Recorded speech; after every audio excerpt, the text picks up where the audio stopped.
What's going on, guys? Hey, this is Jason, your amateur mid-Missouri lawn guy. For those of you that don't know me, I'm just an average guy. I work 50 to 60 hours a week at a desk job. I live in a blended family. We have 3 kids. She takes care of the flowers. I take care of the lawn. Welcome to our channel.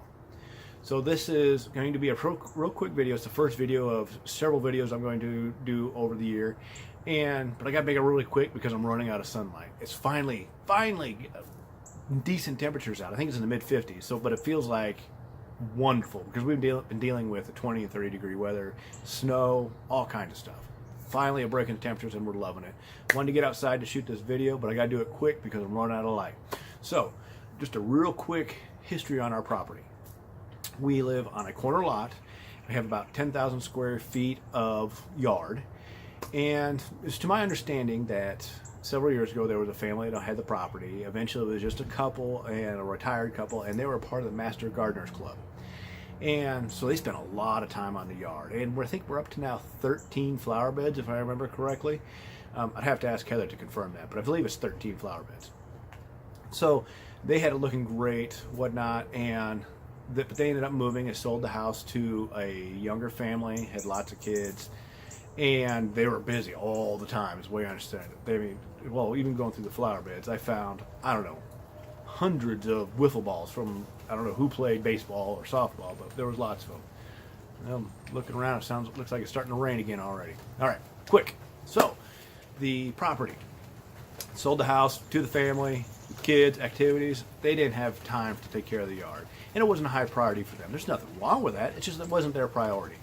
They mowed on a regular basis, had flowers in the flower beds, but it just wasn't up to the same level as a retired master gardener type of thing, you know?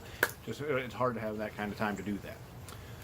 In August of 2016, there was a fire at the house. The house was basically destroyed. It was a 4-sided brick, so it didn't fall, but the inside was basically destroyed. Thankfully, nobody got hurt.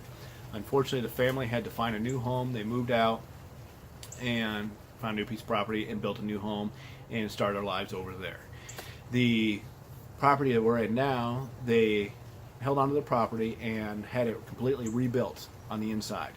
So it's completely brand new, everything. I mean, they gutted everything. It was a whole new floor plan, and it's just gorgeous inside. Hopefully someday we'll give you a tour of the house too, to see how that looks.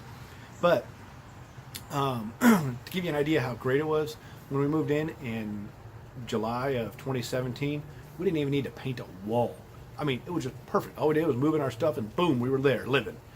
So that gave us the opportunity to focus all our energy on the outside. And the outside needed some help. It was a property that hadn't been maintained for a year. The house sat vacant for a year. So they mowed.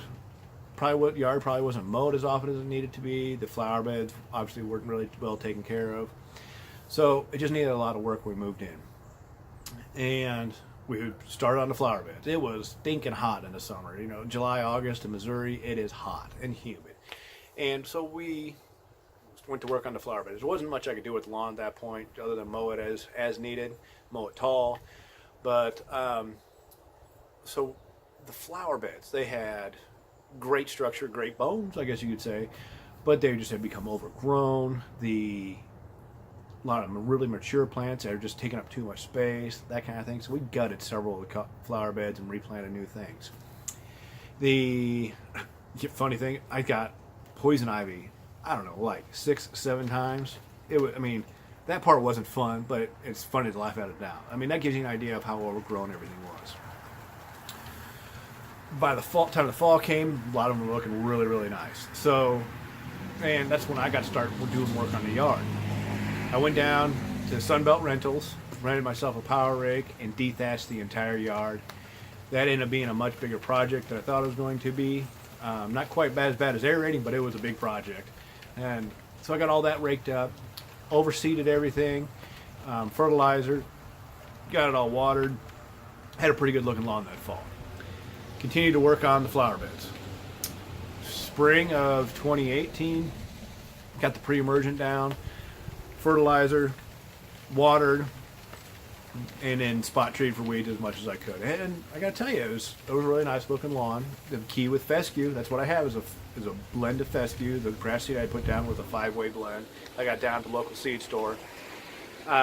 Key with fescue is to cut it tall. So over the summer, kept watering as needed, and I had a grass cut set at about 4 inches, and had great looking grass throughout the entire summer.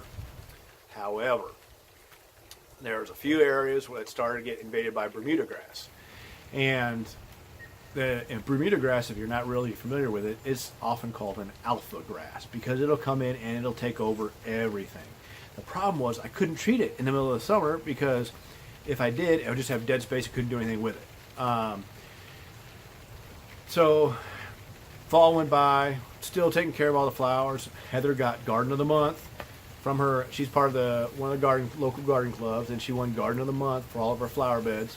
And they look beautiful. I'll show you some pictures of those sometime. The fall came. Well, did we really have a fall? I mean, it went from scorching hot temperatures and from the summertime to cold temperatures. I mean, it was like fall lasted 2 weeks, maybe. It was crazy. So I was able to treat the Bermuda grass with Ornamec and took a couple treatments. And then I had time to wait before I could plant seed again. And by that time, it was really too late to plant grass seed. We threw some grass seed down to try to help it out, but I'm not too confident. I think it's going to be pretty. It looks like it's coming in pretty thin.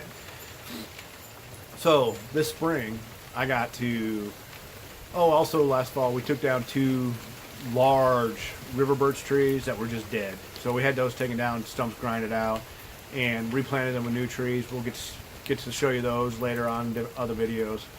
And I think I'll just end it there, and then get into details of the spring and summer plan later in other videos. So thank you for stopping by. Thank you for watching the video.